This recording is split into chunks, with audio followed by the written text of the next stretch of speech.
Hi, my name is Nick Arandes with another episode of Healing Together, and today we're going to be talking about what happiness is, what peace is.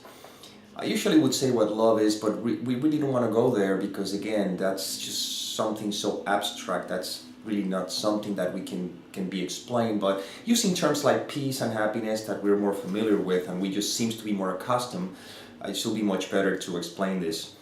I'm going to use a little sketch that I drew, and I'm surprised that actually I was able to pull this off. I'm not a painter or an artist in that way, but anyhow, we're going to look at these few faces. Hopefully we can see them, right? And here you see happy, you see sad, you see, depression, whatever. You see anger, you see over here suspicious, you see scared, right? So here's what we're gonna explore here. If I ask you if you're happy, you might either say yes or no.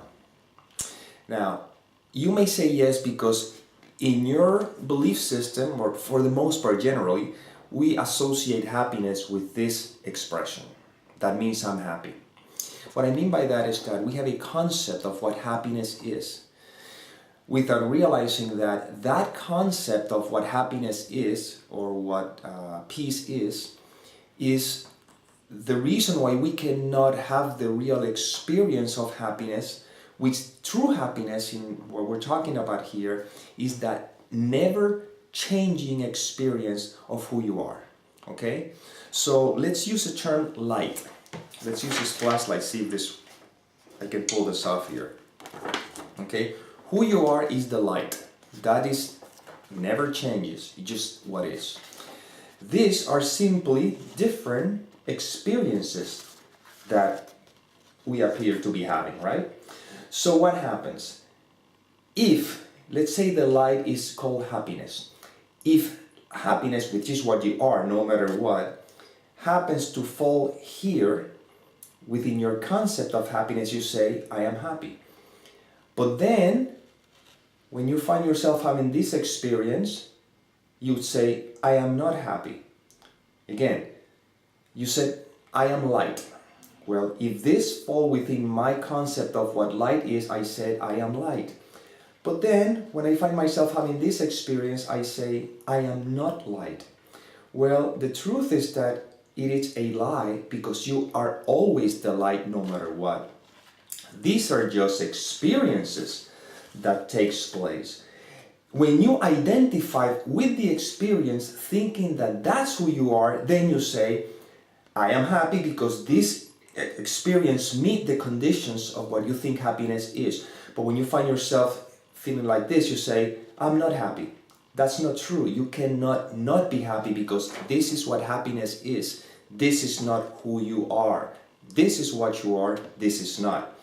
So when we identify ourselves with ourselves as a person, and then we begin to add all our belief systems that has to do with what a person is and what a person feels, we begin to identify ourselves with our feelings, with our perceptions, and we think that's who we are. So then, of course, I am happy, now I'm not happy, or I'm not happy, or I'm not happy, or I'm not happy, or I'm not happy. Same thing, I am not the light, I am not the light, I am not the light, I am not the light, I am not the light, I am the light. It's not true. I am the light, I am the light, I am the light, I am the light, I am the light, I am the light. I'm always the light. Therefore, you are always happy. You are always peaceful. You're always love. But if you identify yourself with yourself as a person, with all these changing experiences, then what you do, that's what people do, is that they just take themselves as a person, they forget this is who they are, and then on top of that, they have a belief system that says, in order for me to experience the happiness that I am, I have to be like this. You see? And then overlook the fact that they are happiness all the time. You are love all the time. You cannot not be happy. You cannot not be love. You cannot not be peace. But if you adhere yourself to your belief system that says this is happiness, well, when you find yourself having this experience, you believe this is who you are, overlooking the fact that this is who you are. And that's why the process of surrendering is a process of letting go of all our belief systems. When I'm willing to let go of all my belief systems, all that there's left is the peace that I am, the love that I am. Remember that when I find myself in conflict with someone, it's not because I forgot, it's because I am not loved, it's because I am holding on to a belief system, and according to that belief system is how I'm relating to the other. But there's no other, because there's only one of us. There's only one. There's not even a one of us. It's just one. That's all that there is. But to make it more simple, all that there is love. Like the Beatles says, all you need is love, whatever. Love is all you need. Well, in reality, it's not what you need, it's what you are. So remember that. If you want to know what happiness is, I got news for you. You are already it. You are happy. But don't confuse your attitude with who you are. That's the trap. Oh, I'm feeling sad. I'm not happy. No. I am always happy. You cannot not be happy. It just so happened that the character that I mistaken myself to be is having an experience that it seems to be not happy because the face is like this. Or the face is like this. It doesn't matter. That's not who you are. I remember that there's a speaker or something like that a few years back who used to, he appears to be very happy. Everybody thought he was very happy, and he write all these beautiful and wonderful things about love and happiness and everything, and then we heard that he committed suicide, you see? Because again, we thought that he was happy because his face looked like this. And then we want to be like that, but you don't know what's going on in his mind. You don't know what the content of his mind is. But if you learn to live a life surrendered, in a complete state of surrender, that I have a whole video on surrendering, which doesn't take any effort. It's just basically letting go of all your ideas and concepts you have about everything. When we can begin to live a life in constant state of surrendering, the light that we are, it just sort of